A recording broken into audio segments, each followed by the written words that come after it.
All right, well, on behalf of the Center for Philosophy of Religion, my colleague Mike Ray and I would like to welcome you all to this 2024 election postmortem event. Mike and I are philosophers here at the University of Notre Dame, and together we direct the center. A little bit about the center. For over 45 years, the Center for Philosophy of Religion has been bringing together scholars to make progress understanding difficult and important questions about God. In recent years, much of our work has been interdisciplinary, pulling in not only philosophers from various subfields and traditions, but also theologians, English scholars, psychologists, historians, and others. This year, happily, is no exception. Our research theme for the year is religion and democracy. And we are so honored and excited to have with us, as one of 5 in-residence fellows at the center, Kristen Kobus-Dumais, professor of history and gender studies at Calvin University, I'll have the honor of introducing Kristen a little bit more fully for our second speaking panel later this morning. But this event is Kristen's brainchild, and it never would have happened without her. Let's take a moment to thank Kristen this morning.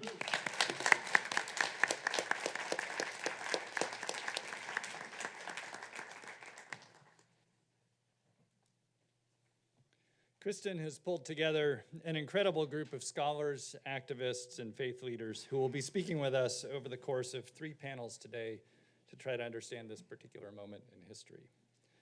The panels are organized roughly chronologically. First, we'll focus on understanding what just happened. Second, we'll talk about what we see happening now and what to watch for in the days ahead. Finally, coming back in the afternoon, we'll think about planning for the future. As we get ready for our first panel, we'd like to take a moment also to thank our center's administrative assistant, Joyce Zarowski, and our academic outreach strategist, Meg Schmidt-Pollack, who have put in an incredible amount of work behind the scenes with working with Kristen to make this day possible. Let's thank them.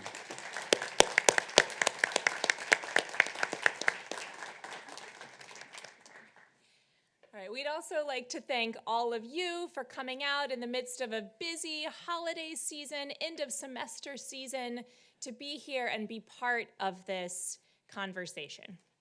And now I turn things back over to my colleague Mike Ray, who will be moderating our first panel of the morning, and we'll go ahead and bring up our panelists. Thanks. While they come up, I'll say, we'll probably repeat this later, but the format is each panelist will have about 10 minutes to speak. Then there will be about 25 to 35 minutes of moderated Q&A with the invited guests who are sitting in the reserved sections. And then there will be 15 to 25 minutes of just open Q&A from anybody. And there will be someone in each session blocking the room with a microphone. Thank you.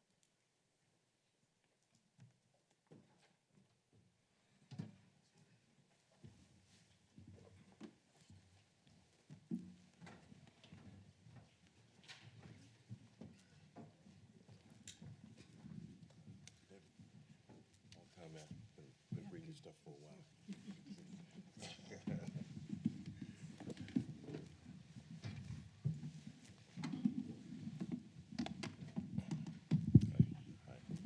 Hi there. Good morning. Good morning, Chris Parker. Pleased to meet you. Karrie Koesel, nice to meet you. So I'm going to be introducing our panelists in order, and they are seated in the order in which they will speak. David Campbell is the Packey J.D. Professor of American Democracy at the University of Notre Dame and the director of the Notre Dame Democracy Initiative. His research focuses on civic and political engagement with particular attention to religion and young people.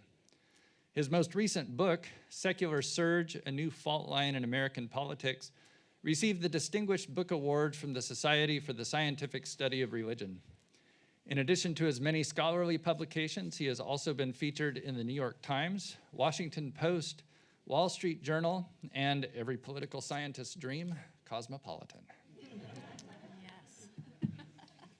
Robert P. Jones is the president and founder of the Public Religion Research Institute, PRRI. He is the author of the New York Times bestseller, The Hidden Roots of White Supremacy and the Path to a Shared American Future, as well as White Too Long, The Legacy of White Supremacy in American Christianity, which won a 2021 American Book Award. He is frequently featured in major national media such as CNN, MSNBC, NPR, The New York Times, and The Washington Post. Christopher Sebastian Parker is professor of political science at UC Santa Barbara, where he specializes in American politics, identity, race, ethnicity, and public opinion.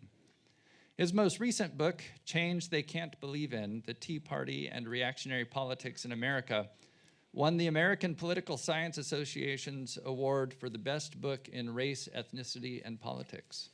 His work has also appeared or been featured in The New York Times, 538.com, The Washington Post, and CNN.com, and he has appeared on MSNBC, PBS, C-SPAN, and the History Channel. Katherine Stewart is a journalist who has been covering religious nationalism and the assault on American democracy for over 15 years. Her latest book, The Power Worshippers: Inside the Dangerous Rise of Religious Nationalism, was awarded first place for excellence in nonfiction by the Religion News Association, as well as a Morris D. Forkosh Award. Stewart writes for the New York Times Opinion, New Republic, and many others, and has appeared on CNN, MSNBC, and NPR. Finally, Karrie Koesel is Associate Professor of Political Science at the University of Notre Dame. She specializes in the study of contemporary Chinese and Russian politics, authoritarianism, and religion in politics. She is the author of Religion and Authoritarianism, Cooperation and Conflict, and she has testified before the Congressional Executive Commission on China. Let's welcome our 5 speakers.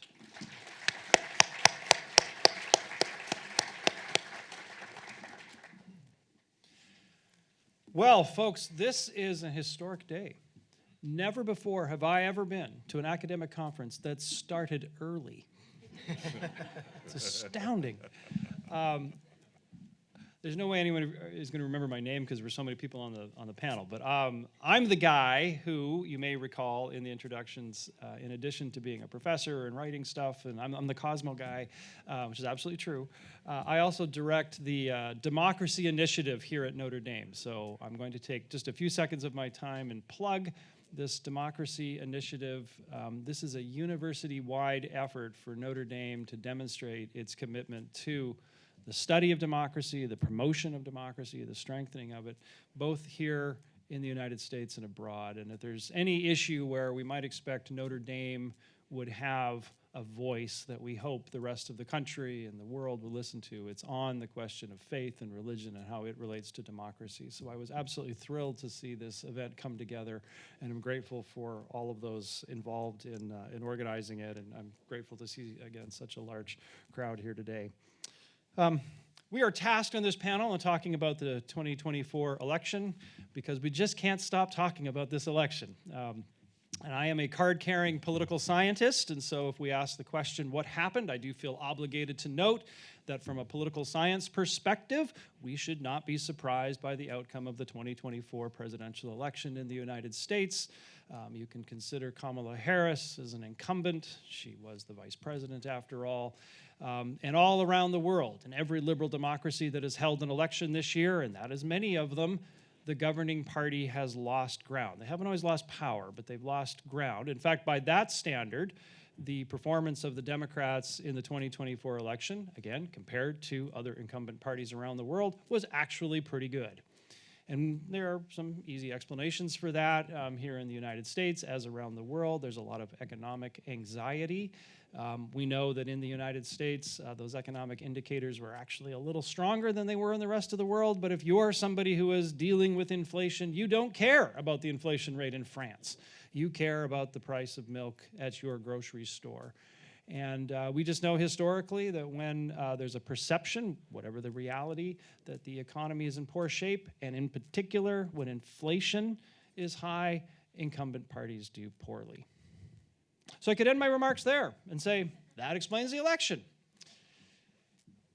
But I'm going to go a little bit further and note that while we are here today, I think primarily to talk about the role of religion and faith and those sorts of issues as they pertain to American politics and our democratic system, it is interesting to me that if you look at the news coverage, all of the chattering classes around the election, there has really not been a lot of focus on religion as a theme, at least compared to other elections. I'm old enough to remember the 2004 election, the re-election of George W. Bush.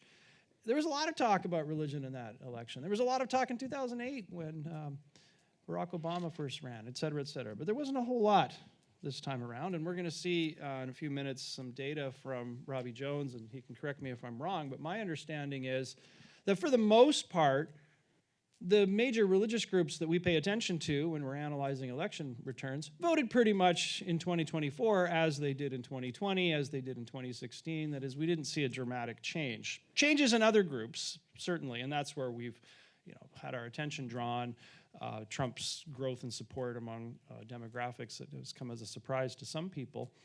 But there really hasn't been that much focus on religious groups. And I'd like to suggest to you that the fact that that's not a story is itself a story, because it tells us something about the calcification of the religious coalitions. I'm going to add the word secular as well, the secular and religious coalitions that you find in the American party system today. I don't need to, I think, tell this crowd that over the last generation or two, we've seen the growth of the religious right in the United States. It's worth noting that with the rise of the religious right, we've also seen a growth in religious non-affiliation, so what's often referred to as the growth of the nuns. This is where I'm obligated to make the Notre Dame joke that we don't mean the N-U-N kind of nun, the N-O-N-E kind of nun. You do not have to laugh. That is not even really a joke anymore, but we're sort of stuck with this clunky term, the nuns, referring to people with no religious affiliation. So the religious right emerges. We see the growth of the nuns. People like myself have pointed out maybe those two things are connected, and there's a lot of evidence to suggest that they are, that at least some of those nuns became nuns. That is, they stopped thinking of themselves as a Presbyterian or a Catholic or a Mormon or whatever, because to them, religion meant not just politics, but conservative politics, or the Republican Party. And that's been the story that we've seen unfold over the last generation or so. But at the same time, I would suggest that the religious right, as we have known it as a movement, has actually undergone quite a significant change in that it is a lot less about being religious and it is a lot more about being right or right-wing. In that whatever you may have thought of the early leaders of the religious right, they were actually religious. They actually were often ministers or pastors themselves, and certainly they had some evidence of being literate in Scripture. They actually did base their arguments, whether you agreed with them or not, on their faith. Today, what I hear from many folks that are associated with that same sort of movement is less any sort of serious religious content and more an assertion that to be American is to be Christian, and maybe more specifically, to be a Republican is to be Christian, or perhaps evangelical, or some combination of those two. So we've seen a removal of the religious content from the religious right, and in its place, this sense of nationalism and partisanship, which I suspect will be a common theme in our conversation today. On the other side, on the left, where I mentioned we've seen the growth of the nuns, this religious non-affiliation, at the same time, we're also seeing a growth, or at least a establishment of what my co-authors and I have called a secularist population. It's one thing to turn away from religion, to say, well, I'm not a Presbyterian anymore. And it's quite another to go from saying, I'm not a Presbyterian, I'm not a Lutheran, I'm not a Catholic, to instead embracing an affirmative secular worldview. That population has also been growing, and they are almost exclusively found on the political left. So we're seeing this change on both the right and the left that presents both challenges and opportunities for the parties as they exist today. It is tempting, given what I've just described, to suggest that the United States is moving toward, or perhaps even has, what in Europe we might call a confessional party system, where you have parties that are religious in nature and you have parties that are secular in nature. But that's not quite accurate, and this is where those on the left, and specifically in the Democratic Party, have a challenge ahead of them. Because even though on the left we've seen not only the growth of the nuns, but also this growth of an actively secularist population, they exist in a coalition with another group of voters who are sincerely religious, in a way that those religious nationalists on the right, I would argue, are not. And of course, I'm referring to the fact that the Democratic Party has at its base, at its core, a very large number of African American and a slightly smaller number of Latino Americans who are very religiously involved, and that lines up with their politics on the left and not on the right.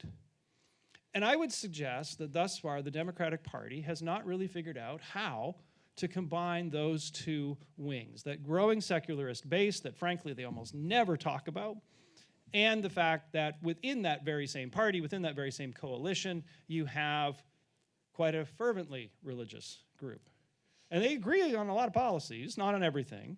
They don't necessarily agree on how things are framed and stated and whatnot. But nonetheless, they are in that uneasy coalition.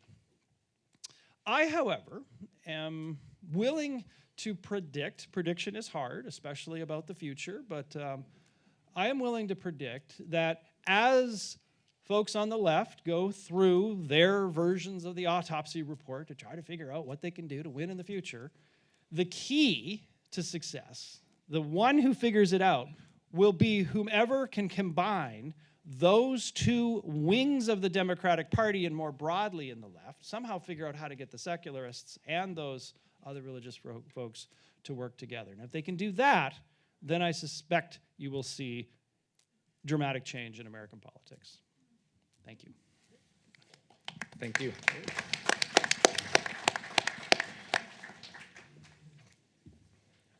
All right, thank you for that. So I'm going to show just a few slides. So, I love the word post-mortem, right? Death, right? The word is the root, the Latin root there. So, if we think of ourselves as staring over the body, right? We're thinking the body of the election. We're kind of slicing and dicing it, doing the autopsy. Those metaphors are right.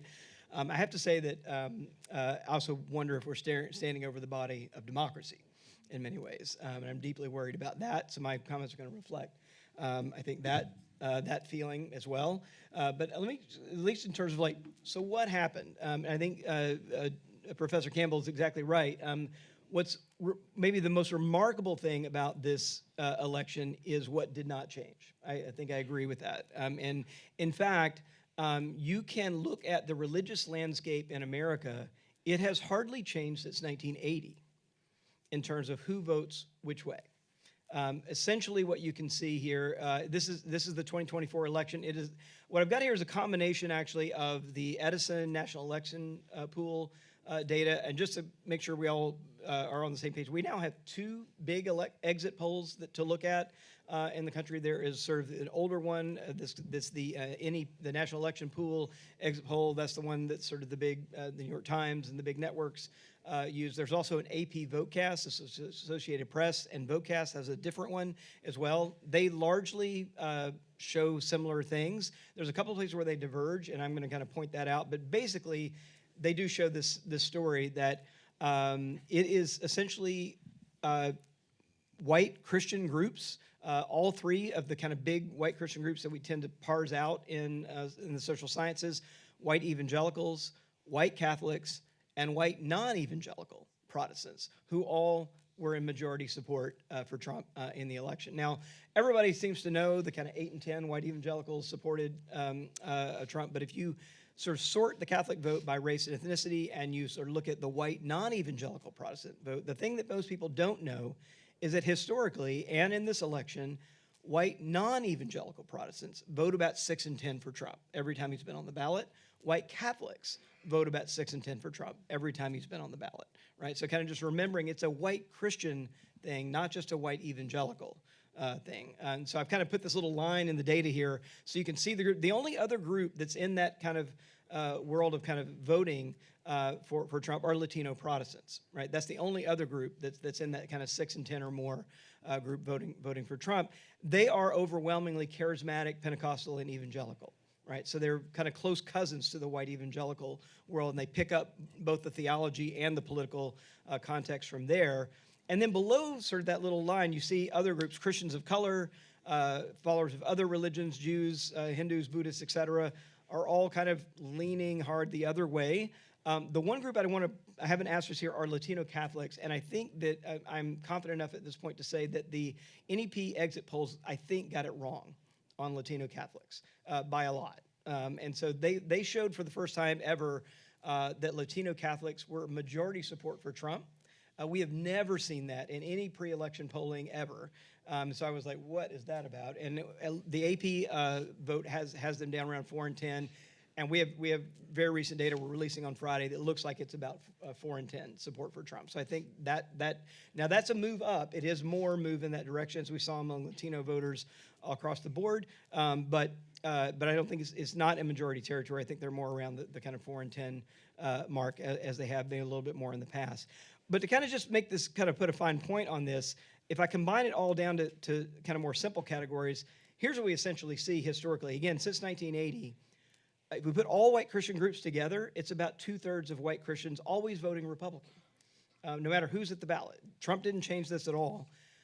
But here's this kind of stark thing. Christians of color, mirror opposite, 2/3 voting Democrat, right? So just that one thing, we had to kind of think back to H. Richard Niebuhr's The Scandal of the Color Line in the Christian Church that he wrote 100 years ago. Non-Christian affiliated, religious people who are not Christian, 2/3 supporting Democrats. The nuns, the religiously unaffiliated, 7 in 10 supporting Democrats, right? So it's essentially white Christians over here and kind of everybody else over there. And that has basically been consistent since 1980. So let me just kind of run through a couple of other things. The other thing that we saw that I think has been underreported is the end, I'm just going to say it this way, the end of the Republican Party as a pro-life party. And that has really not been reported on very much. So the Republican Party no longer has the strong pro-life plank in its platform, as it has again since the early 1980s. And it ceased to be the driving force among Republicans in the election. So this chart shows you what in 2020, I've got the numbers up here, what each party said was the most critical issue to their vote in 2020. You can see Republicans, half of Republicans said abortion was a critical issue to their vote. Only 38% said that immigration was the most critical issue to their vote. But look what happens in 2024. So with Trump sort of post-Dobbs, Trump moving away, right, from and basically taking out the sort of strong pro-life plank in the Republican Party platform, Republicans go, only 29% of Republicans in this elections, going ahead of the election, said that abortion was the most critical issue to them. 71% said immigration, right? And so that is a huge sea change that I think we've not only begun to kind of wrap our heads around this election cycle. The other thing I'm going to say is the kind of power of Christian nationalism that is very much tied to this xenophobic and racist argument about immigrants and the harm that immigrants are going to do, that immigrants are replacing real Americans, that immigrants are poisoning the blood, that immigrants are vermin, right? These are Nazi sentiments that we heard coming from Trump in this last election, and tied to these Christian nationalist sentiments. On the left is the electoral map from the kind of red-blue map we've all been looking at way too much. But on the right here is a map of the levels of support for Christian nationalism in every state. And you could basically see this pattern, right, looks the same, right? So you basically have this kind of strong support for Christian nationalism coming down through the Midwest, sweeping down through the South and up the Appalachian Mountains, right, state by state. This is a result of data set for, it's over 22,000 interviews that we conducted at PRI, measuring Christian nationalism all the way down to the state level here. So you can kind of see that, and just to kind of parse it out a little more, if you look at kind of red states, battleground states, and blue states, and our categories here are Christian nationalism adherents, sympathizers, skeptics, and rejectors. I can talk more about that, but it's a kind of scale of 5 questions that we use to measure it here. But if we look at it, you can just see this is the top two categories of those who are Christian nationalism adherents or sympathizers, and you can just see this linear relationship, right?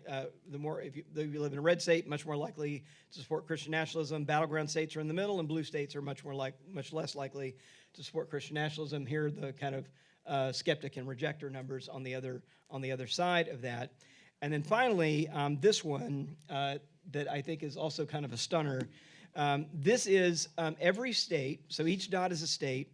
On the x-axis, we have the score on the Christian nationalism scale, and on the y-axis, we have percent support for Trump in 2020. This is among white voters in the country, and it's essentially this linear relationship, right, between the higher you are support for Christian nationalism, the more likely you are support for Trump among white voters. If you were writing a statistics textbook and you wanted a kind of example of a kind of clean scatter plot that shows a linear correlation, like this would be it. Like there's very little noise here. They're all tightly clustered around that trend line. My home state of Mississippi is up there on the top corner, right? Most highest on both scales. Massachusetts is way down on the other end, down the bottom, and then all the battleground states are somewhere in the middle. So you can basically see this. So I think that showing just this one variable, right, is like so tightly connected here. The only last thing I do want to say, as maybe a little caveat, David, to your comments, is I know what you mean when you say about sort of like the religious content has dropped out a little bit. But what's interesting is even as I think that's true, we are also finding that church attendance among whites is a higher predictor of support for Trump, a higher predictor of support for Christian nationalism, a higher predictor of anti-immigrant status. So it is, at the same time, some religious content has dropped out, but the church has not dropped out. And I think that's a really interesting thing, that if you're white, the more likely you are to go to church, the more likely you are to support Trump in this last election. If you were African American, the more likely you went to church, the more likely you were to support Harris in this last election. So I'll stop there.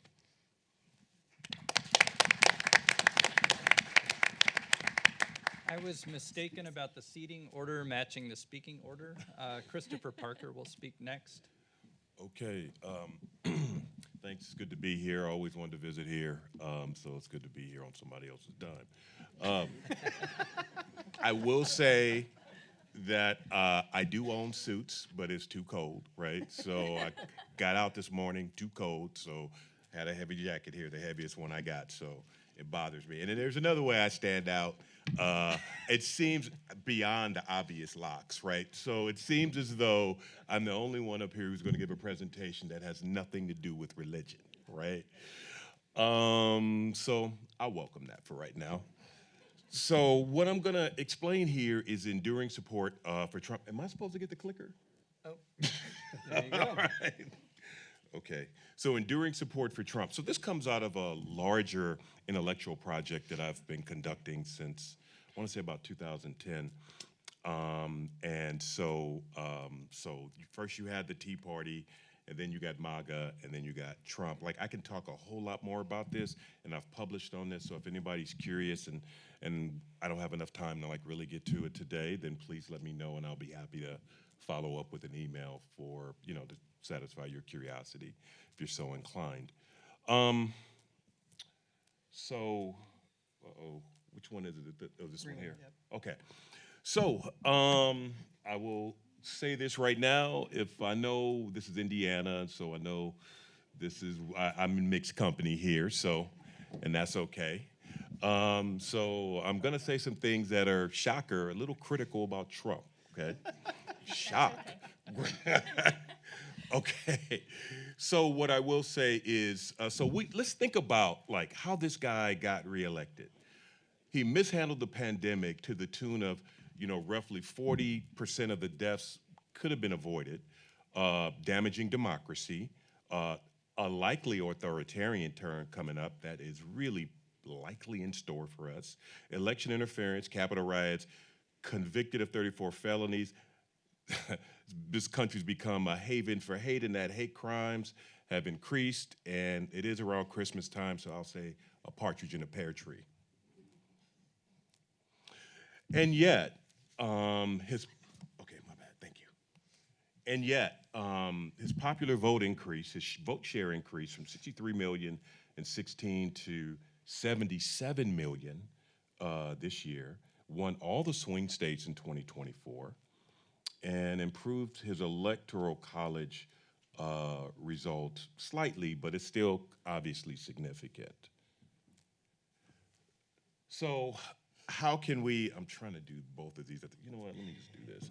Okay, how can this be? That is to say, like, how can this guy still be so successful in spite of all that and much more that I've not even named? Well, what Trump represents, at least for the MAGA folks, and I don't know if we have any MAGA folks here, you probably disagree with me, and I will be happy to argue with you on this.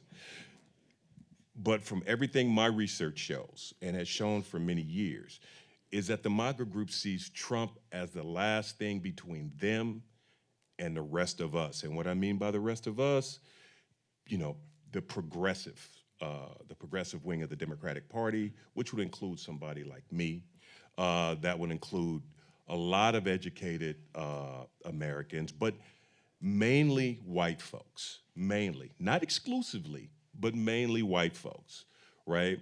And I can go back and I can talk about Hofstadter's work in the 1960s.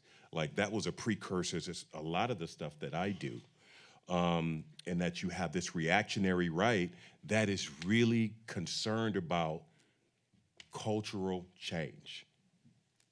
Cultural change. This has nothing to do, like my colleague, Professor Campbell, and a lot of other people say that Trump support is really a lot about economic anxiety. I assure you it is not. I assure you it's not. So, and I say that because, yeah, for some parts of the population, it could be, like for some working class whites, okay, yeah, I'll buy that. But what about all the wealthy and middle class white folks that support Trump? That's not about economic anxiety. So, let me get down here.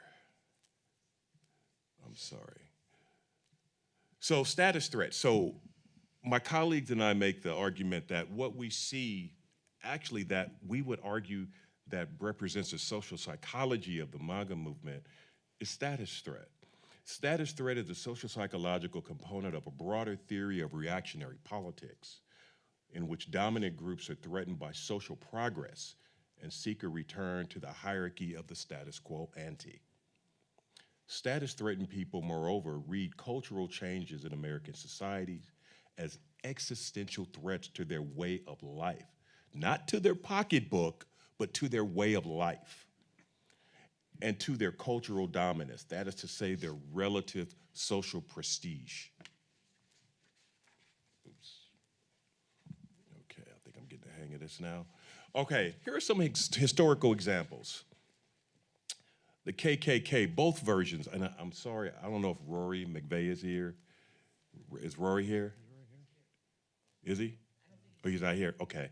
Rory is a resident expert on the Ku Klux Klan. Like, I will give all props to Rory. We do have some small disagreements, but yeah, he's the person on this. So both the 19th century version and the early 20th century version of the Klan, the 19th century was a reaction against Reconstruction. The early 20th century version of the Klan was a reaction to the so-called New Negro, increasing pushes for equality for women, the increasing capacity of the Jewish community, you know, when it comes to financial issues or financial matters, right? And that's just three things, right? So that was the Klan of the 1920s, the Klan of the 19th century, the John Birch Society, of course, of the late 1950s and early 1960s, and their reaction to the civil rights movement. And then, of course, the Tea Party, which was a reaction to the Obama presidency. And so what we're seeing now, next slide. So why now? You know, the continued acceleration of social change, demographic change, that is to say, citing some of Robbie's work on the decline of Christians, white Christians, right? Gender asymmetry in higher education, that is to say the decline of men, but moreover, the increasing visibility and power of women in American society, non-conforming gender identities, and of course, you know, the increasing importance of immigration from quote unquote shithole countries. In some quote unquote heritage Americans, whites, men, Christians have become more insecure about their place in the social hierarchy. And so I would just also like to mention, when we sort of think about the Tea Party's credo, take our country back, well, in time or from whom? And the MAGA movement, make America great again. Well, for somebody that looks like me, when was America ever great? Like, somebody please tell me so I can get a clue. Okay. Oops. Okay, so we developed our own original measure of status threat. And so it consists of 7 items, and some of them also have this sort of temporal flavor to it, if you will, flavor to them, if you will. Just like I said, take America back, or make America great again. They have that sort of, those temporal dimensions. Well, some of our items also have these temporal dimensions. And I don't want to go through all of them right now. I'm happy to circle back in Q&A if you want. Okay, so, but this is what we tried to do here. So what we wanted to do was try to predict status threat. What, oh my gosh, this is almost 10 minutes already? Okay, all right, this time flies, man. Okay, so we have age, so this is all among white. This is all among white folks, right? No, this is everybody, my bad. So age, you know, the older one is, the more likely one is to feel status threatened. If you're white, of course, Christian, yes. Religious, yes. Heterosexual, yes. Now, the coefficient for gender or male, that somehow that got misplotted. It should be on the other side of the broken dotted line here. College, which this suggests that if you're college educated, this is just a dummy variable, you're less likely to feel status threatened. If you live in a rural area, yes. If you're politically knowledgeable, no. Median, at or below median income, nothing, right? And again, I have lots more, and I'm out of time, so thank you for your patience.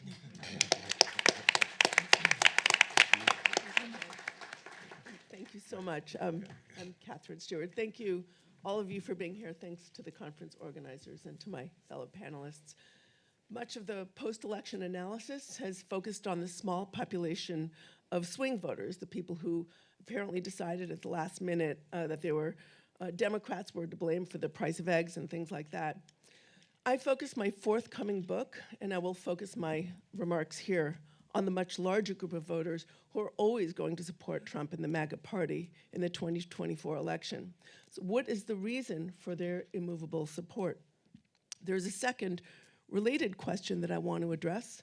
It's not why did Trump win, it's why was he on the ticket in the first place? I want to frame this in a nonpartisan way if possible. After all, there are any number of Republican candidates who might have represented many of the policy preferences ostensibly associated with Trump. But I'm going to assert that the fact that a convicted criminal who sought to overturn an election, who incited a violent attack on our Capitol, the fact that he was the one on the ballot, this fact reflects a massive failure of our democratic institutions, not just in government, but also in civil society. So my question is, how did our various democratic institutions let us down in this way? My forthcoming book comes out in February, is titled Money, Lies, and God, Inside the Movement to Destroy American Democracy. And it has 3 parts. They're named in the title, Money, Lies, and God. They stand for three interconnected factors that I think help answer some of these questions. Money refers to the massive concentrations of wealth in recent decades and the emergence of a subset of plutocrats who have effectively given up on democracy and now actively seek to destroy it. Lies refers to the disinformation and conspiracism that plays a key role in cultivating the Trump-supporting base.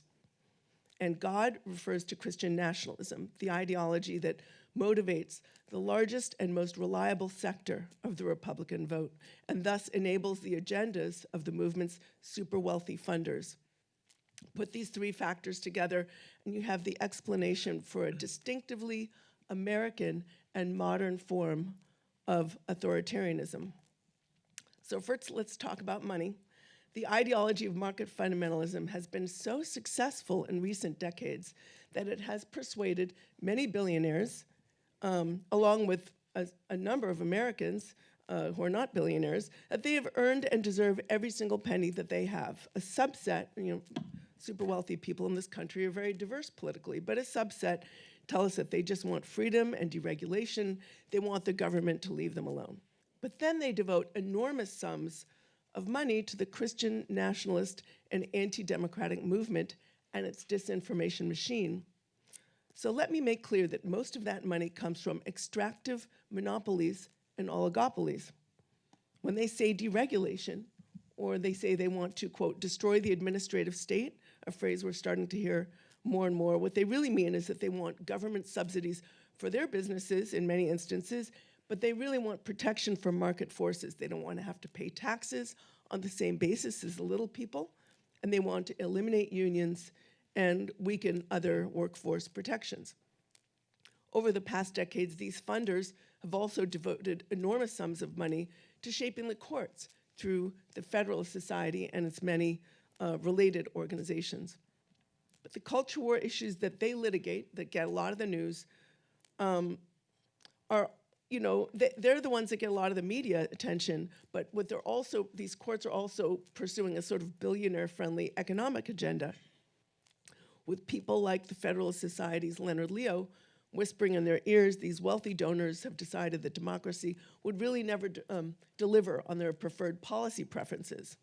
So they built up a very well-funded right-wing legal ecosystem as a way of circumventing the will of the people. And a third and final point, the role of dark money in manipulating the judiciary and lobbying Congress is pretty well known. But in my book, I show how big money directly attacks democracy in other ways. It plays a major role in funding the conversion of many of America's conservative church networks into a partisan political operation. I sort of get into that in detail in my previous book, The Power Worshippers. It was vital in spreading the big lie about the supposedly stolen 2020 election. It pays for significant efforts in voter suppression through gerrymandering and other means, and it is a powerful factor in the spread of disinformation. We can't really understand what's happening in our country until we understand that sort of disinformation ecosphere. So this leads to my second theme, which is lies. People talk often about the media as though it's one thing, and it's not. Much of the right-wing media sphere really doesn't rise above the level of propaganda. The sphere is really successful because it starts by taking real concerns, the economy, inflation, crime, issues related to different communities, but then relentlessly misinforms the targeted base about the nature of the problems we face and about solutions. It also takes side issues that affect very few people and sort of blows them up, turns them into the issue of the day. And that distracts ordinary Americans from defending their real interests. A measure of the success of this disinformation sphere is the level to which the American public is disinformed about key facts. So for example, a recent YouGov poll asked people about what share of the population is Black, Muslim, trans, et cetera. People said something like 17% of the population is trans. The real number is barely half of 1%. They said 40% of Americans are Black. The real number is 12%.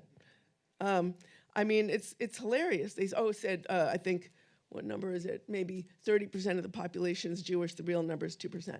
You know, it's funny, but it's also really not funny at all, because disinformation works by convincing people that they're under siege by undeserving others and moochers who want to steal from them, you know? It creates fantasy or take their opportunities and supplant them. It creates fantasy conspiracies that lock people in and makes them really hard or impossible to reach with the facts. And we're all about to enjoy holiday dinners, and sure some of us will have some experiences with members of our extended families who are hard to reach with the facts. You know, the major theme of my book, the third major theme, is Christian nationalism, which, by the way, is not the same thing as Christianity or religion. It's the exploitation of religion for politics and power. Obviously, it involves religion, but it's not the whole of Christianity. So today we have a shadow, extremely well-funded, faith-based political party. It's leadership-driven and organization-driven. It campaigns for specific candidates and one party only. It gets out the vote, but because it's faith-based, it's tax-free and unregulated and exempt from other laws to which other for-profit and nonprofit organizations have to conform to. Christian nationalism grooms its adherents for strongman politics by telling them that they're the most persecuted group in society, that America's going to hell in a handbasket because of an enemy within. It tells them in any measure, no matter how radical, is necessary to save the country. This primes them for embracing an authoritarian leader who will break the rules and exact retribution on their perceived enemies. So back to the starting question, the answer to why Trump won the election has less to do with low information swing voters who are always there and frankly, you know, always going to swing one direction or the other, but with a high disinformation base that is locked in place and is nearly impossible to move. The other question I raised at the start of my talk, how did Trump manage to get near the ballot? My answer is that the same forces that have brought us an anti-democratic movement have succeeded in undermining key institutions, the judiciary, the integrity of religious institutions, the guardrails of one of our two major political parties, our education system. If we want better outcomes, we can start by learning how these institutions have been undermined and commit ourselves to the process of restoring them. Thank you.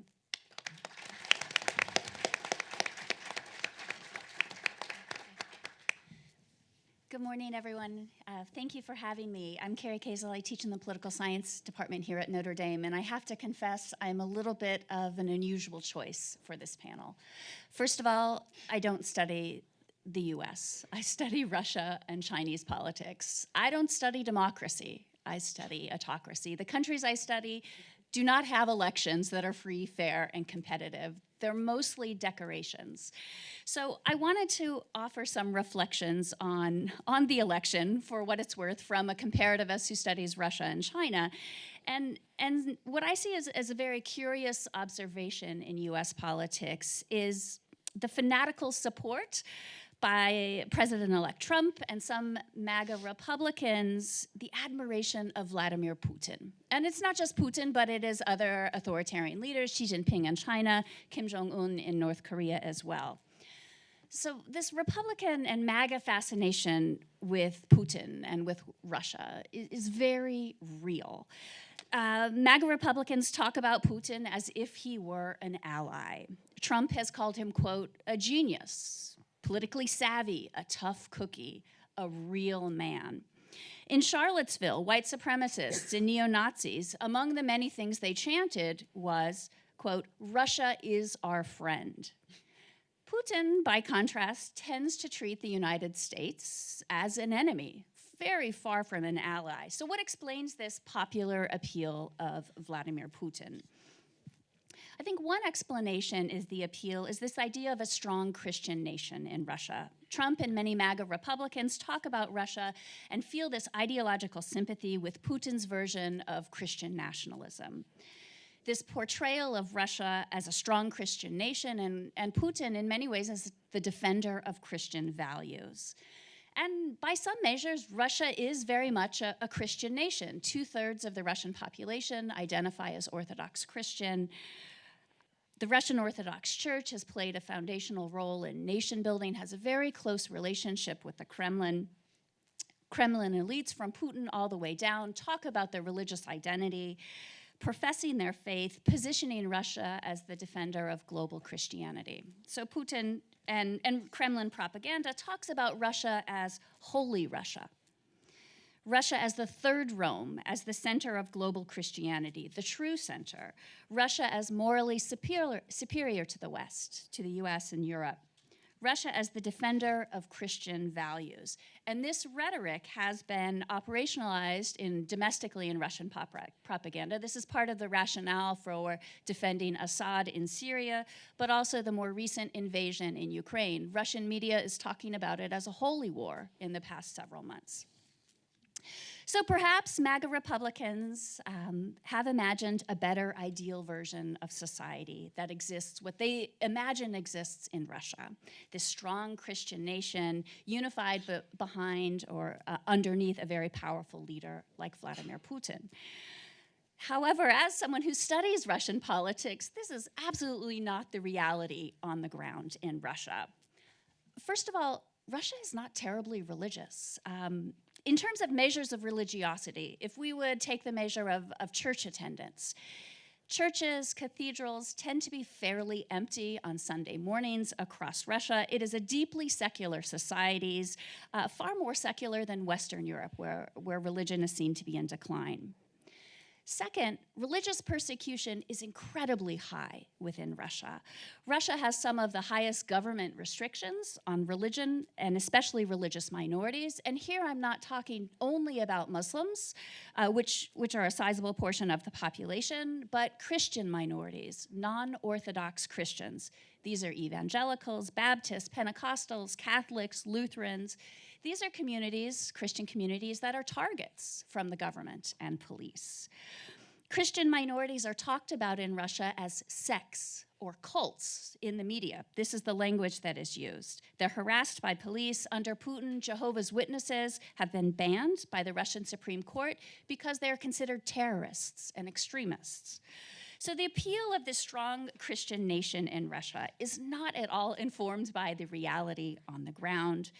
To put it differently, the same churches that some MAGA Republicans may be worshiping in within the United States, these same churches are facing pressure, discrimination, harassment, and liquidation within the Russian Federation. So to think of Russia as this bastion of a Christian nation or the protection of religious liberty, it's not a champion of religious freedom by any stretch of the imagination. The second point that I want to make is perhaps the appeal of Putin and Russia more generally is this assumption of an ideological affinity, this admiration for Putin and his promotion of traditional values, as he talks about. So over the past 15 years in Russia, Putin has talked about the West as in decline. And by the West, he means both the European Union and the United States. Rapid decline. And this decline in the West is caused by a couple of things. The embrace of human rights and individual values, the fact that we've become too secular. He uses the language of woke. In Russian, it is Volk. So Putin is embracing these same sort of cultural rhetoric, cultural wars rhetoric in the US. US and NATO, for example, he is argued as trying to, quote, cancel Russia. And this is part of the justification for the special military operation in Ukraine. And the evidence that Putin and Kremlin propagandists point to is the following. In the West, and in the United States in particular, we have support for LGBTQ rights, same-sex marriage, women's rights, feminism, gender equality, and all of this has been brought on by the secularization of American society. And indeed, some Christian leaders in the United States and Christian organizations have latched onto this same rhetoric. They openly are praising Putin for his protection of traditional values. The World Congress of Families, evangelical leaders like Billy Graham, Pat Buchanan, after the occupation and annexation of Crimea in 2014, praised Putin, saying, God is, quote, now on Russia's side. So the reality that I want to suggest, again, what's going on the ground in Russia, this is not a bastion of protecting so-called traditional values or family values, the focus on the family. In Russia today, there are more single parents than two-parent families. Abortion rates are higher than in most European countries, according to the WHO. Alcoholism is a serious problem. Domestic violence is prevalent. 1 in 5 women face domestic violence. 14,000 women die each year in Russia from domestic violence. This is 9 times the number of the deaths of domestic violence in the United States, despite the fact that Russians' population is less than half of our population. So it's not about protecting women and children or families. Under Vladimir Putin, domestic violence has been decriminalized. So what this means is that first-time offenders pay a fine of around 5,000 rubles, $50 if convicted of beating their partner. If convicted of beating your children, about $70 is the fine. So this, again, my point is this is not about protecting family values. So to conclude, Trump and MAGA Republicans, this fascination with Putin and Russia is real, but it is grossly, grossly misguided. Perhaps for Trump, if we could speculate, this feeds into his own persona, strongman, macho persona that he imagines himself to be. It also doesn't hurt the fact that Putin regularly flatters Trump in the media, calling him intelligent, courageous, and a real man. All of this feeding into Trump's ego, as we can imagine. Others, MAGA Republicans, are likely taking their cues from Trump, but also the misguided assumptions that Russia is a thriving Christian nation with shared ideological values, the focus on the family. That is not the case. They're ignoring the fact, the very real fact, if they read the newspaper, that Putin's rhetoric about the US reveals he is not an ally. He equates the West, quote, with the devil, talks about Americans as being degenerates, the US as having satanic culture. The West is the modern day promoters of Nazism, Satanism, and pedophilia. So Putin continues to treat the US and speak about the US as an enemy. It's wrong for MAGA Republicans, misguided for them to think of him as an ally. He's not. Thank you.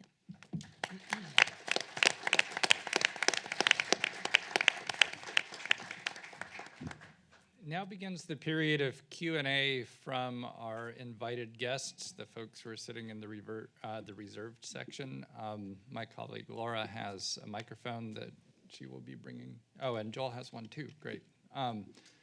Marilee can start. Thanks so much for this, super interesting. So I'm a political philosopher. I lean liberal myself, and I have friends who also are liberal, but have the view in political philosophy that religious citizens should be able to vote and express their religious values. This person I know has been called a Christian nationalist, which was surprising to me because you could have some theoretical debate about whether that claim that religious citizens should be able to vote and express their values, like if they were in the majority, might imply some inappropriate dominance or something. There's some interesting theoretical stuff there, but this person is not at all sort of in the culture or the ethos of that. And if he had to pick between democracy and his views, he'd pick democracy every time. So I'm wondering how you operationalize your definition of Christian nationalist. I forget what Philip and Gorski's operationalization of that definition was, but I'm concerned that there might be similar things going on where there's things that might be put under that umbrella, which are maybe not fair to the people who then get categorized into that. And I'm particularly worried about this because I was recently at a conference with a lot of evangelicals, and there's a lot of people who weren't sure sort of where to fit themselves in this picture. And if you make the definition too broad, people who might otherwise have been like, I like democracy, might be like, oh, I'm a Christian nationalist? All right, sign me up, I guess, and kind of go full forth. So I want to be really careful about how we operationalize that term. It's been used consistently through everybody here and plays a lot of force in this debate, but I'm really worried about what's our definition that we're using because of the bad effects it could have for people. Well, I can jump in. One of the nice things about data is that you have to operationalize something very specifically, right? So you can't float with a fuzzy thing. So when we are measuring Christian nationalism, it's not a self-identified label, but it is a set of attitudes that we measure.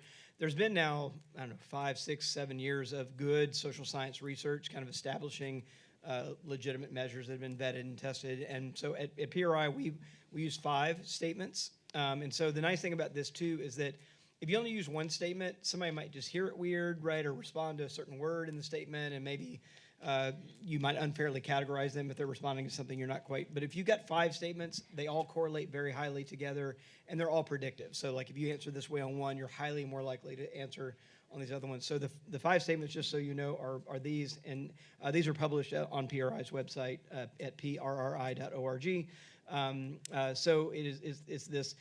God has called Christians to exercise dominion over all areas of American society. These are all agree or disagree questions. The U.S. government should declare America a Christian nation. Being Christian is an important part of being truly American. If the U.S. moves away from our Christian foundations, we will not have a country anymore. And U.S. laws should be based on Christian values. So you have to agree with all 5 of those statements to kind of be categorized. And we also have a gradation. So we have adherents, those people who actually strongly agree with all 5. We have sympathizers, those are people who agree but not strongly with all 5. And then we have skeptics, disagree but not strongly, and then rejectors who disagree with all of those statements. And in the country, it's about 3 in 10 Americans who are in those first 2 categories of adherents or sympathizers. Yeah. Can I just add something there? I'm very glad that this is our first question and that Robbie's been able to answer it with the specific data that is used to measure Christian nationalism. Now, I'll just say as somebody who is in this literature, but I don't feel like I have a dog in any sort of academic fight over how you measure Christian nationalism. There are differing ways that these things are measured, but they all look very similar to one another. And so I'm less concerned with whether it's measured one way or another way, and more that in the conversation about Christian nationalism, that people actually be precise about what they mean. Because I do fear that what's happening in the public discourse is that the term Christian nationalism has come to mean anything associated with the political right, and often anything that those on the left or the center don't like about the right then gets called Christian nationalism. And I think that is actually a problem if you really want to get at the issue of what does it mean to say that someone is a Christian nationalist. And so I would encourage anyone, if you are engaging in those kinds of discussions, or if you're an academic and you're writing about it, not to just loosely throw the term Christian nationalist around, because it does actually have some meaning. And not everyone who would vote for Trump, for example, would necessarily line up in the Christian nationalist camp. And if we forget that, I think it runs the risk of our not recognizing what is actually hazardous or what is the risk of Christian nationalism. So I guess that's just a plea for us to define our terms. Yeah. Rick? Yes, a lot of the conversation often talks about authoritarianism and retributive justice when we're talking about this stuff. But I'm also curious, there's also an end of the world apocalypticism that happens a lot of times, especially with the fear of the rapture and the way they even treat Israel, especially with Trump talking about how he did that for Israel or for the evangelicals with the embassy. So I'm just curious, like, how much of the end of the world obsession and fanaticism is fueled by the status threat of them losing their authoritarian status on the hierarchy? I guess I could speak a little to that.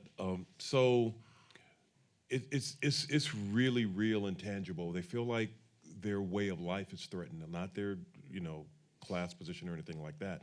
Like who they are, like it's being threatened, and so that permits them. That gives them license ultimately to justify anything that's necessary in order to reclaim their way of life, because the way that my co-author and I characterize this is more like a revanchist movement. That is to say, there has been some ground that has been ceded, right? And they're trying to reclaim it, right? Now, as far as the apocalyptic stuff is concerned, I mean, you see a lot of that in Hofstadter's book, what's the name of that book in 1965? I'm sorry? No, that was before. It was Paranoid Style in American Politics, right? When during his discussion of pseudo-conservatives, like it's the same thing that's motivating them. this idea that they're losing their way, and so they're like pushing really hard because they feel so threatened, right? And just think about it like this. Here's another way of thinking about this. This is not about policy disagreements, they disagree with the left. This is like, no, this is about like, good versus evil. So there's this real sense of like, yeah, it's about to hit the fan unless we do something about it. So I think a lot of it can be derived from there, or at least in Hofstadter's work, we get some clues, or in Gusfeld's work on the temperance movement, same thing, right? We get the same kinds of clues. I'd like to echo what Christopher said. I think of it as 4 features that are sort of involved in this mindset. First, this in-group identity, the sense that there is an us that is virtuous and a they that is unvirtuous, this sort of pure versus impure, insiders versus outsiders, this idea of sort of, second is the sense of persecution, the idea that conservative Christians are the most persecuted group in society. With that comes a sense of apocalypticism, like we're facing the demonic, satanic enemy, this sort of idea. I think a lot of, within the movement, a lot of folks see this idea of spiritual warfare played out on the landscape of contemporary American politics, and they consider losses in the political arena too dire to ignore. They're told this over and over by leaders of the movement that, if we lose this, it's the end. There is this apocalypticism, and then of course that sort of primes the rank and file for the rise of a strongman who will basically crack heads as long as they belong to the heads of their perceived enemies, and is willing to break the rules and break norms and break institutions because that's what's necessary, as they've been told, to raise the country. They've often been told, to save the country, they've been told often that, in the political arena, God has his hand on their preferred candidates, and the other side is a, spirit of Jezebel. We started to hear that a lot in the last election cycle, or demonic or satanic. Here in the front. Wes Granberg Michelson, 2 questions about what happened. First, all the focus has been on MAGA white evangelicals. We're here at Notre Dame. Can Robbie or David or others say more about what is happening within the Catholic vote, particularly as immigration changes the nature of Catholicism in the U.S.? Second, all the focus has been on white males, and that seems very clear. But I recently read that 53% of white women supported Trump, and overall women's support was in the high 40s. Are those statistics correct? And if so, why? Did concern over status threat trump concern over gender or reproductive rights or other issues? We're looking at each other. You go first. Easy questions. Sure, go ahead. Well, I will defer to Robbie on the. I'm looking. He's got the slides here, so on the specific data on the Catholic vote. I will just briefly say, as you might imagine, when you teach political science, especially religion and politics at Notre Dame, you can't help but talk a lot about Catholics, and students here are very interested in this subject. So I have a whole spiel I could go on. I won't. I'll shorten it. It is a myth to say that there is a Catholic vote in America. I am routinely called by reporters who want to know, what's the Catholic vote going to do this year? And the answer is, there is no Catholic vote. There are multiple Catholic votes. And Robbie alluded to this, the fact that white Catholics and Latino Catholics vote very differently from one another. That's very important to keep in mind. It suggests that it's not the Catholicism that's driving the vote one way or the other. So it's just worth noting that in many respects, if you look at Catholics as a whole, in pretty much every election, Catholics as a whole look pretty much like the rest of the population, which is itself a sort of statement of accomplishment for how thoroughly integrated or assimilated as Catholics are into the American population. It's looking at the different subgroups within Catholics. That's where you get the real story. Again, white Catholics versus Latino Catholics, Catholics who attend Mass more frequently versus less frequently, et cetera. Let me just quickly say about white women. That is accurate that white women went for Trump. They did in 2024, they did in 2020, they did in 2016. They also would have gone Republican in 2012 and 2008, 2004. In other words, when we talk about the gender gap, this is also glossing over a lot of other important differences that go far beyond gender. So white women have been strongly Republican now for quite some time. So when we talk about the gender gap and that women in general lean to the left or lean towards the Democrats, that's actually not so much the white women that are driving that, it is women of color. And that has been the case for a long time now, and so it's not actually unique to Trump, and that is actually something to keep in mind, and I remind my colleagues of this all the time, that if you are a Republican, especially if you are a younger Republican, the only person you've known at the top of the ticket is Donald Trump. And so to say that someone is supporting Trump often actually means that they are supporting the person with the letter R next to their name. That doesn't maybe solve the issues that we might have about Trump's anti-democratic tendencies, but that's the reality of why people might be voting one way versus the other. But I'll defer to Robbie on more specifics about the Catholic vote. Yeah. I'll say one quick thing about women. So what we're finding more and more, and this has particularly been true in the last, say, 12 to 15 years, is that like on elections or you're trying to predict outcome of elections, it is less important to know a person's self-identified gender identity. It is more important to know what they think about gender. Yeah. Right? So, for example, among white evangelical Protestants, there is no gender gap among white evangelical Protestants. As many evangelical women as evangelical men supported Trump, right? 8 and 10. Like literally no gap there. What the most important predictor actually around gender is, in our data at least, is a statement about whether American culture has become too soft and feminine. Like if you agree with that statement, you are like overwhelmingly, way more than your own identification as a man or a woman or gender non-binary or any of that. It is what you think about gender, right? That is the kind of driver there. On the Catholic thing, interesting is that so if you look at sort of Catholics as a whole, there's still about 20% of the population, but underneath that, right, is massive change in terms of race and ethnicity. Back in the 1990s, the ratio of white to non-white Catholics was about 10 to 1. Today, it's 60-40. Right, white Catholics make about 60% of all Catholics, non-white about 40% of Catholics, and they vote in kind of mirror image ways in terms of party identification. Again, about 6 and 10 white Catholics voted for Trump. About 6 and 10 Latino Catholics voted for Harris in the last election. So you've got to get this big split in the same way that you have a kind of white and black split among Protestants, right? It's a very similar kind of split. But I think that's something we still haven't quite.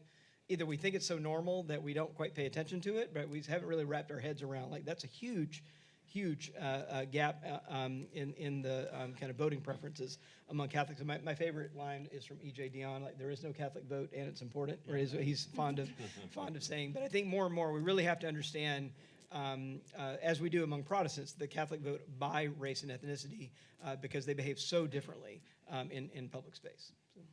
Can I speak real quick on the gender issue here? Like I totally agree with both of my colleagues to my right.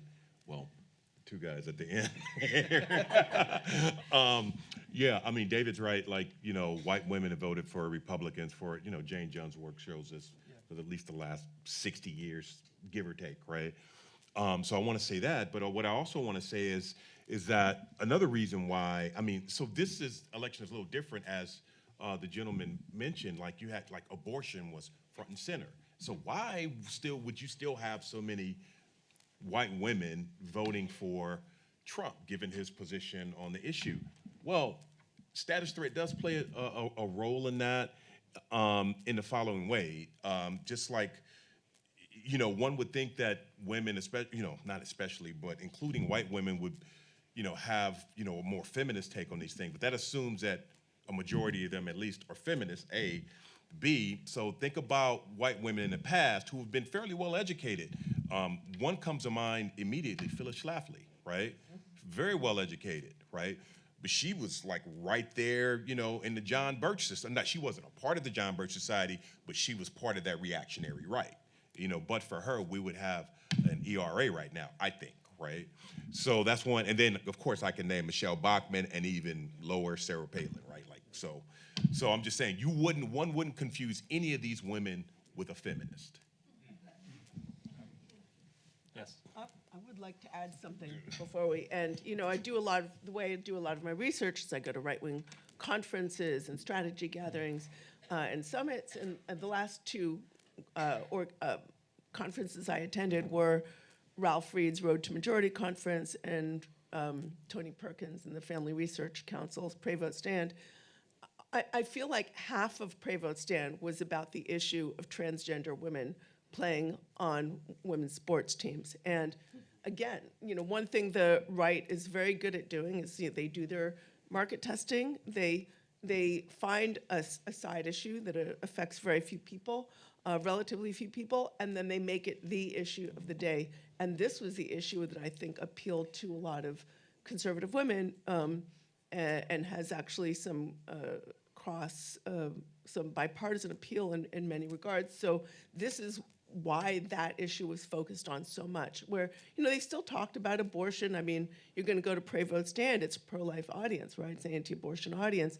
But this issue, I felt like it was pumped up even more than the abortion issue, and I thought that was kind of an interesting feature. I have know of another colleague, I don't know if they would want me to cite their name here, but they did a lot of exit interviews of conservative evangelical men and conservative evangelical women. What was the issue that they said motivated their vote, you know? And the men cited the economy. As we know, this idea of the economy is often filtered through sort of cultural issues. It may not, you know, I mean, the price of eggs is rising in Vienna too.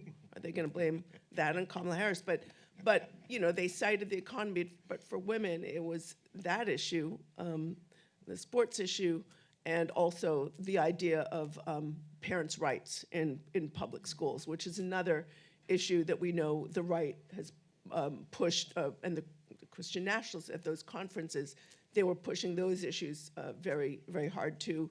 You know, public schools are Marxist indoctrination factories. They're changing your kids' gender against their will. They're going to go to school a girl, come home a boy. Like this kind of conspiracism, this sort of fantasy. But those kinds of messages, when they're repeated over and over and over, become very powerful motivators for people. So that, I think, helps explain some of those results. Call on Chris. No, thank you. One of the things that I'm most concerned about with this election is that, Dr. Parker, you showed the increase in Trump support over time, and that we talk about the will of the people. He got the most votes this time, which was not the case in either of the previous elections. And one thing I'm thinking about, and I'd like to dig further in here, is we've covered a lot of MAGA on this panel, but MAGA is not enough to get the most votes. And I also think some of the conversations post-election, it's like an election happened to Democrats. And there's not as much, I think the two of you just mentioned Kamala Harris. That might have been the first time Kamala Harris's name has come up in the conversation. Democrats had $1 billion campaign war chest. So I'm wondering, in addition to sort of the very helpful history of what the heck is going on in the Republican Party, what else contributed to the sort of deeper answer to this what happened question? I would love to answer that just very quickly. I think that the money is spent differently. On the right, the money is spent on infrastructure building, organization building, and relationship building and leadership development. And within the Democratic Party, it's often going to particular politicians. Sometimes the money comes in September, and the election is in November, or there's like very sophisticated data operations that the right has access to that I don't think are matched on the other side of the political aisle. So I think there is money on both sides, but it doesn't matter if Trump didn't have a war chest, because the organizational infrastructure of the movement, is robust, and much of it functions as a giant voter turnout machine in election cycles. So the money doesn't have to follow the politician. The money follows the issues and ends up electing the politicians who conform to the issues that they want. Can I just speak to this just for a quick second? Let's just identify the elephant in the room. I know there are several elephants probably at this point, but I'll just name two ones that have yet to be mentioned: misogyny and racism. Right? Let's just get that out of the way. And so look, if Hillary couldn't win in 2016, I wanted Kamala to win. I have my issues with her as well, but I'm thinking, given all of the things up here that we've said that this candidate on the right, Trump, has done, even before he was elected the first time, not to say nothing about all the stuff after he was in office, right? And then after he was defeated in 2020 with the Capitol riots, I should have been able to put my dog against him in this campaign, and she should have won, right? So the fact that, we have this black woman up here who was eminently qualified, to say the least, and still couldn't win. It is unbelievable to me that this has happened, right? Let me stop. It's unbelievable that it's actually believable that this happened, right? So I just want to put that on the table right now. We can dance around this as much as we please, right? But let's just and I'm not saying that racism I'm not saying even sexism, because sexism is really just about discrimination against women. No, this is misogyny, right? Let's call it what it was. So I just want to get that out there. It's not dispositive. I'm not saying that that answers everything. But I will say, with Katherine here especially, a lot of this stuff filters through cultural issues, and race and gender is part of that milieu. I've said one quick qualifying thing. It's important to remember, we're counting votes, right? And turnout, right, is not the whole country, right? So I think the latest number out today was 61% of eligible voters, something like that. I think that we still don't have the final numbers. But that means 4 in 10 eligible voters didn't show up, right, at the election. When you look at that map that I showed him, it looks like and it was a sweep, right? There's no doubt. Let me just say, I am happy to be in a conversation where we can say, this is what the election showed, and many people in the room say we lost, right? And that's an accepted reality that we're having a conversation around. So I just want to applaud that here. But that's where we're at in this country, folks.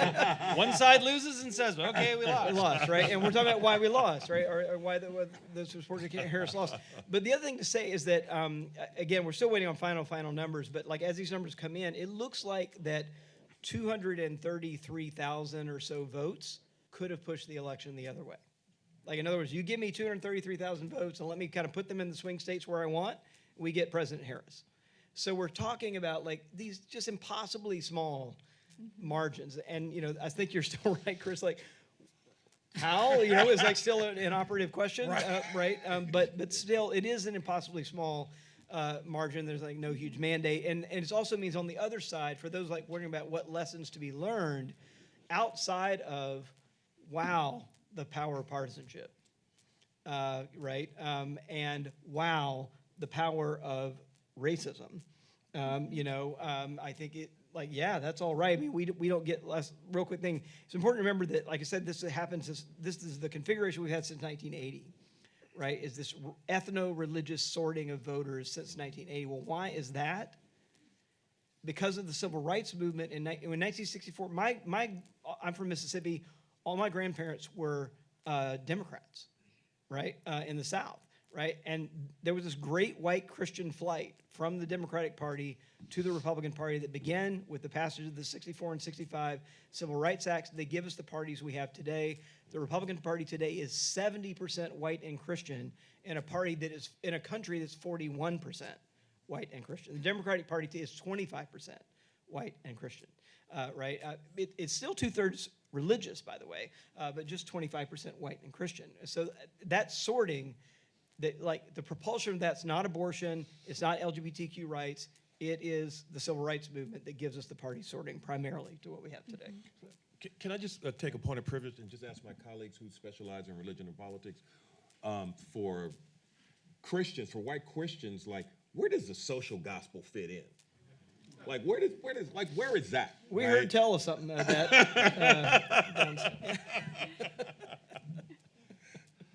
I'll call on Bruce, and then after this question, I will open it up for general Q&A. Thank you so much for these very thoughtful comments and a great conversation. My question is about political party as a concept. Back many years ago when I was in graduate school, taking classes in political behavior, I recall that the concept of party identification, party ID, was regarded as one of the most robust variables, a really persistent predictor of individual political behavior. It took a long time before that phrase was even used on this panel, party ID or party identification. So from one standpoint, or from the standpoint of the robustness of that variable, you could regard a lot of the hand-wringing of those of us on the left over the last 8 years as being just a forgetting of how robust that variable is. To David's comment earlier that the who has the R behind their name is just going to drive a heck of a lot of behavior. So is the fact that didn't come up earlier in this, or more prominently in this conversation, a reflection of the fact that party is now regarded as more of an epiphenomenon than it once was, or has it declined in importance as a variable in the literature? Quite the opposite, Bruce. I think the only reason why you haven't heard me say party identification is that I think of it as kind of an inside baseball term, but now I feel like I'm liberated. I can say it. Party identification, a psychological attachment to one party versus the other. That is the core principle of understanding how American elections work and why it can be very frustrating when political scientists like myself are invited to speak on panels about what happened in the election, and we say, well, people voted according to their party. Now, that is not actually 100% true, because, as has been noted, there are some swing voters, far fewer than you'll be led to believe, but there are some swing voters, and those are the ones, of course, that get all the attention, all the love from the various parties. So for me, what the more interesting question is not how are people who affiliate with one party versus the other going to vote in any given election. We have a pretty good sense of that. It's this longer term question of, well, why is it that some people end up identifying as a Republican and some people end up identifying as a Democrat? And as you'd imagine, there's a lot of research on that. But when it comes to religion, we've learned a lot about how religious identities and just simply your religious involvement can lead you toward one party versus the other. And while that doesn't necessarily guarantee that in every election you'll always vote for the person of your party, it gives us a pretty strong sense. And it's also the case that most people hold on to that party identification over the course of their life. And so what you observe among people when they're young is likely to be their political affiliation or identification over the course of their life, span. So that's Poli-Sci 101 there in 3 minutes. Just one other comment. You got the party girl right there. She's going to get up there and talk about party in the next panel. Just to let the microphones know where I'll be going. So way over there, and then Blake, and then way in the back, and then we'll go from there. Thank you. Well, while we're waiting for a woman who can walk on water and finally get elected, the thing that really stuns me and continues to really make me angry, and I'm listening to this fabulous data, particularly the data, Katherine, on the Republican spending on the infrastructure with the Democrats and the candidates. And religion aside, I know the Alan Guttmacher Institute, according to their data, 25% of the women who have abortions among faith groups are Catholics. The majority of the women are women who already have a child. The thing that absolutely still stuns me is cutting across all of that is the control of our bodies, simply the control of our bodies. And regardless of how one might feel about abortion, as the Dobbs decision unfolded, they saw other extenuating circumstances. the IVF, the extreme reaction to the women dying, miscarriaging to their point of, have you lost all your blood yet? Now we can move in. I thought surely that women would say, enough. You will not control us as you have historically forever. Anybody in here who teaches history, who's worked in anthropology, women have been controlled forever. This is now the 21st century. I would have thought, enough. Can you explain why it just simply wasn't enough? Because this will roll out for the next 4 years, and I don't know how backward we're going to get and how much we will have to recover between now and maybe, certainly the midterms, but I don't know what's going to be happen in 2028. But what happened? Why did women not stand up, regardless of party, and say, enough, we've seen enough? Well, you remember right before the election, Trump came out and said, oh, I'm not going to, and Musk, we've learned, has poured, what was it, $20 million into that funding for that messaging, I'm not going to end abortion. And many of us look at that and they say, who's going to believe that? Because it's the Supreme Court, that was put there to do a job, and they're going to do it. But apparently, I know people who are sort of fairly, centrist, but really care about abortion rights, who got messages on their phones, in the week or weeks before the election saying Trump is not going to end abortion. This sort of data strategy that they have to push messaging into people's social media feeds and knowing exactly which, is this person a member of NASCAR? Does this person care about abortion rights? Does this person, looking at there's all this information out there that can sort of figure out where each of us sits on the political spectrum and the issues that motivate us. And some of the targeted messaging, whether it's through Facebook or through, different social media feeds that we tune into, so I think that kind of messaging, even though, many of us sort of rolled our eyes and said, it's not up to him.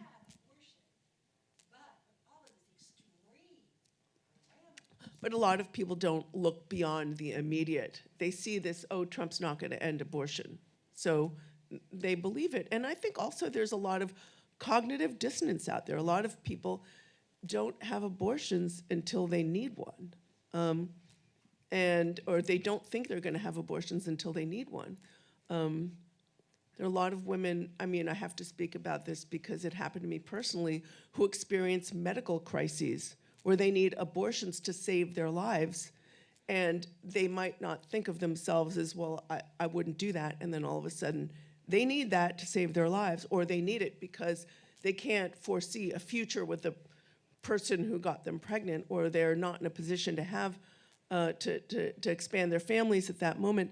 So I just think that there's a lot of, because there's so much silence and shame around the issue, that a lot of people don't really take it in. Does that make sense? It does. It stuns me when you think the extenuating circumstances of the IVF and what we can do with birth control. Will pharmacists be allowed to say, well, I have a I'm sorry, we can't do follow-ups. Blake, then way in the back, and then you. I'm gonna go in units of 3. Hi, thank you so much for a great panel. I'm Blake Chastain. I really appreciate this, focusing on the motivations of all the various groups of voters.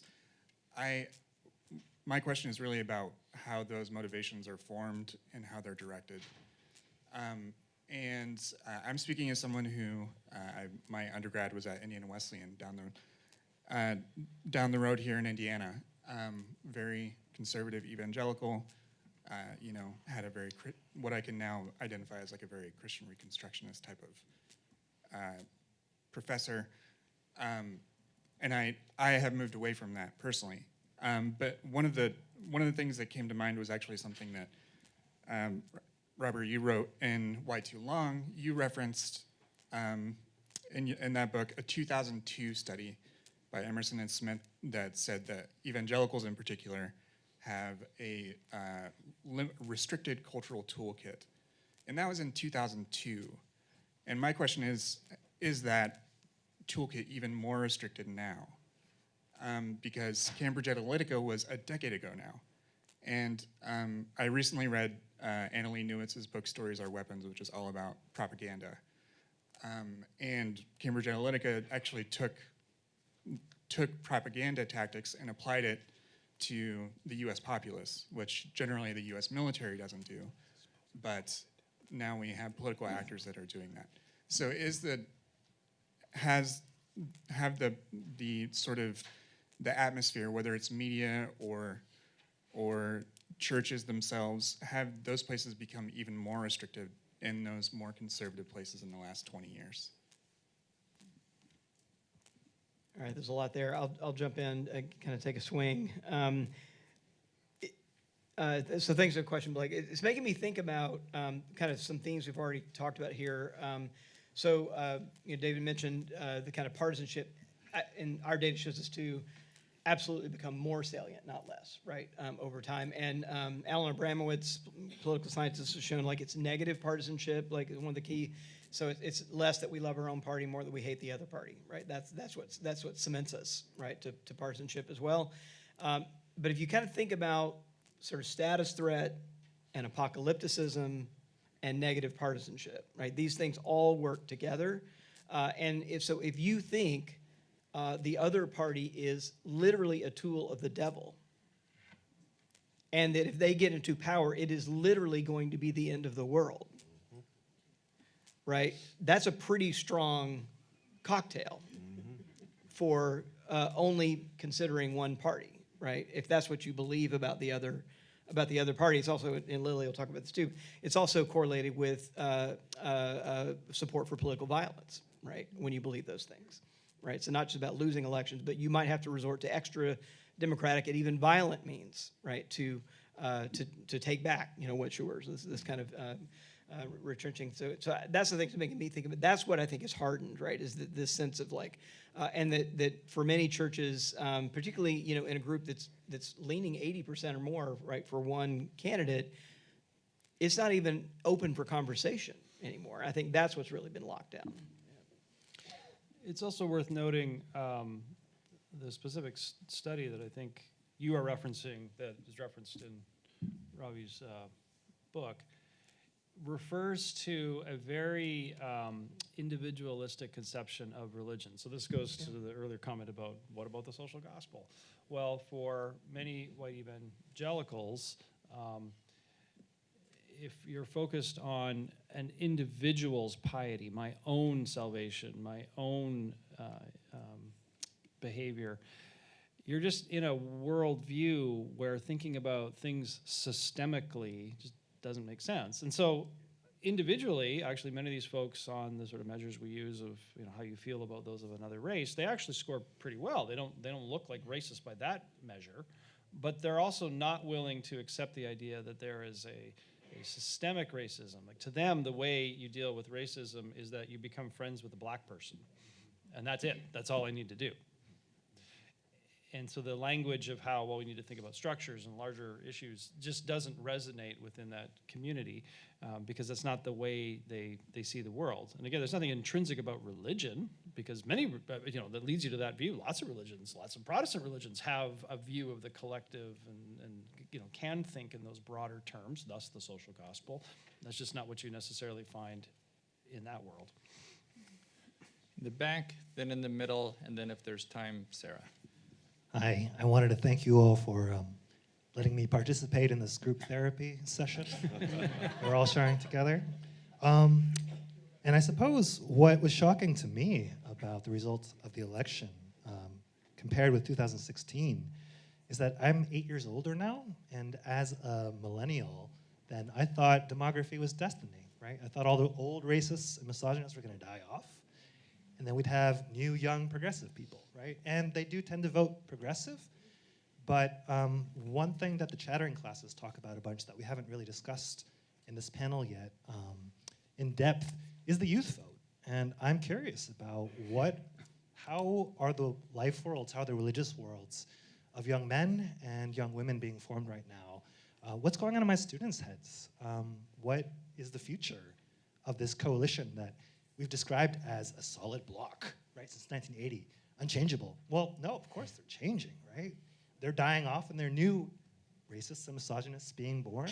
Or maybe they wouldn't think of themselves that way, but what does it look like from their perspective? Yeah, tell me about the youth vote.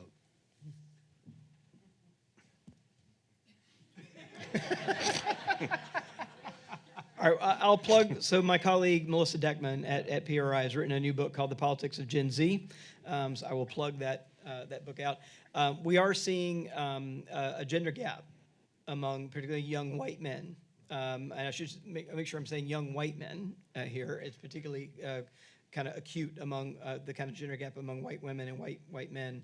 And that's a real issue. So the whole manosphere, the whole like late appeal to those kind of right-wing, kind of hyper-masculine, toxic blogs that Trump went on at the end of that was not by accident, right? That was kind of an appeal to the kind of younger Gen Z kind of male vote.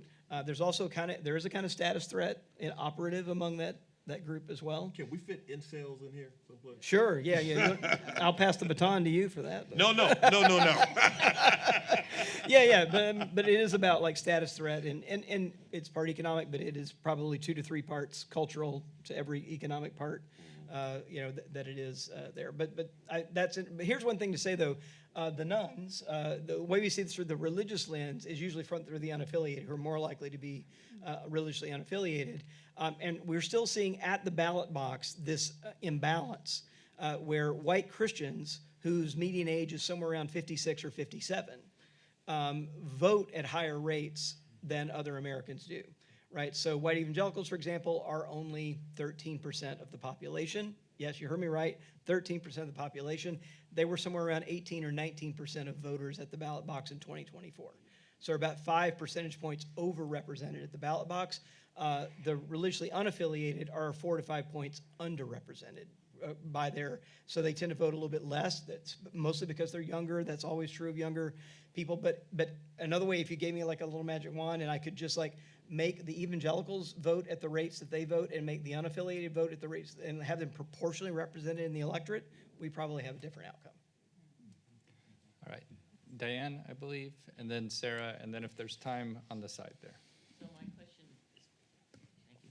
My observation really is prompted by this gentle lady's comments about not understanding why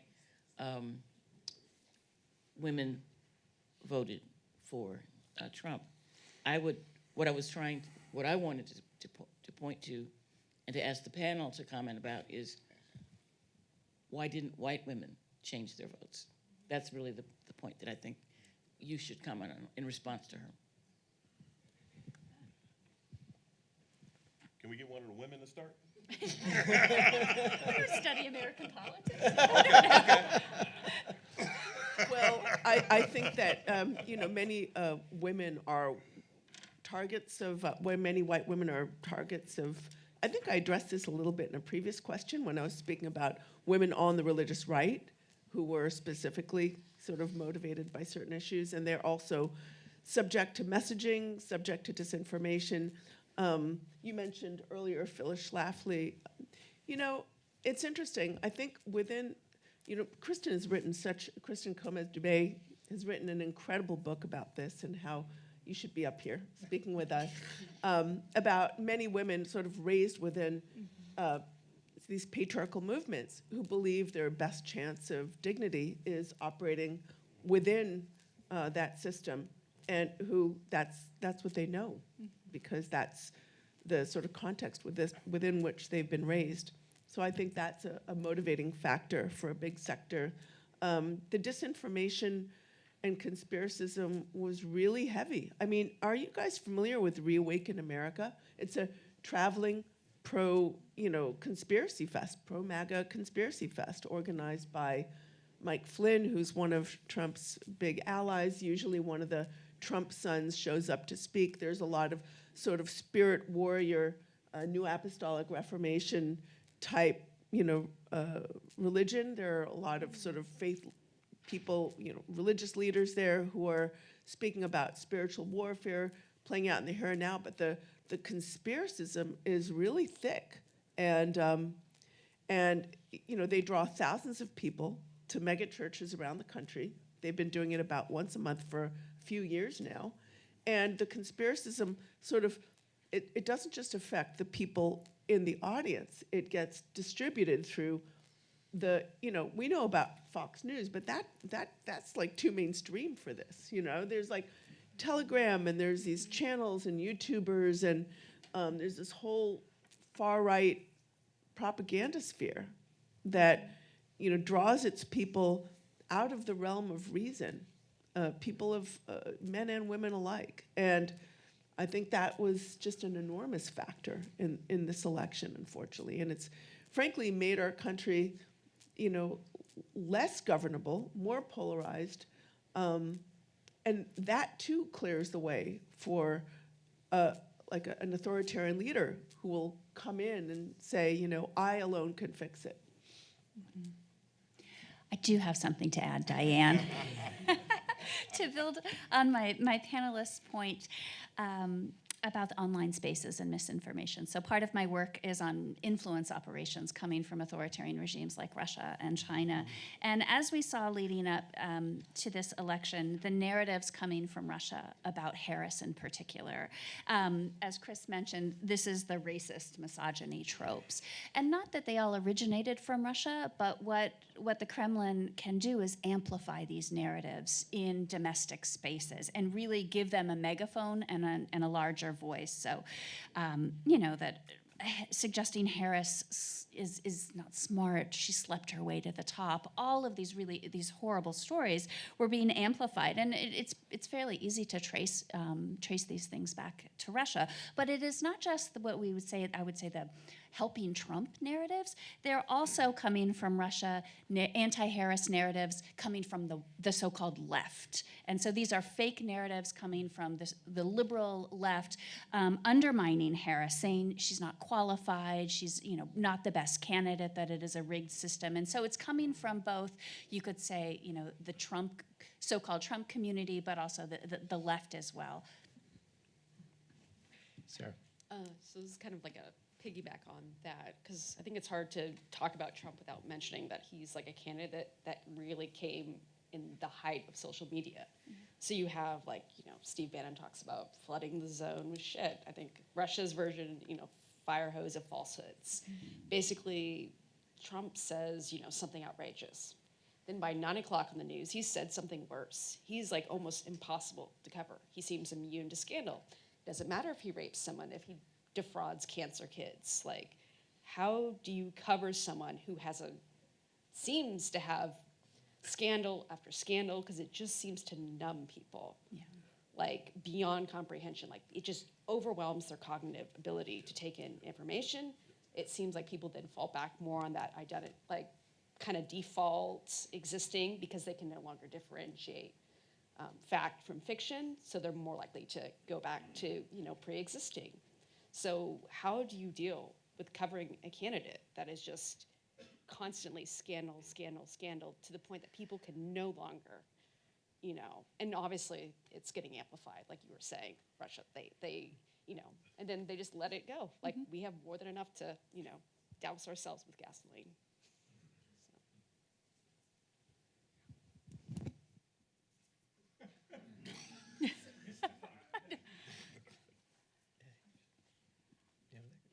I'm not sure I have an answer of how we cover it. I completely agree with your sentiments, as that is, it is, we become numb to it. And then you have supporters dismissing, well, Trump said this and these outlandish claims. Oh, but he's just exaggerating. He was joking, he was meaning it. Or, it's fake news, or the system is rigged against him. And so people become apologists. Of a strategy. Wasn't it Steve Bannon who said, we're going to flood the zone with, and then he used a sort of vulgar word, we're going to flood the zone with shit. Yeah. I'm happy to say shit, right? Yes.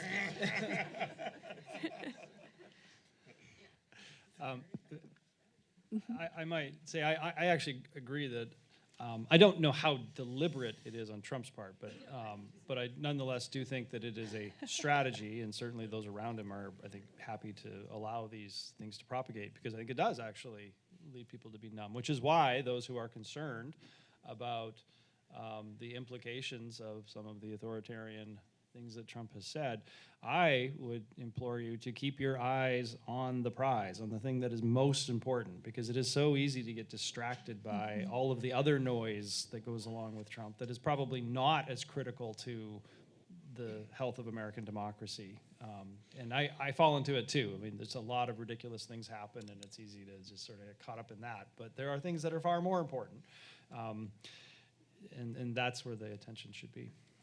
Let me just add to this. Let's not underestimate exhaustion too. So there's numbing, and then there's exhaustion. You just don't want to hear it anymore, right? And especially if one is from a, if one is part of a member of a marginalized group, right? So then now you got to think about fear, right?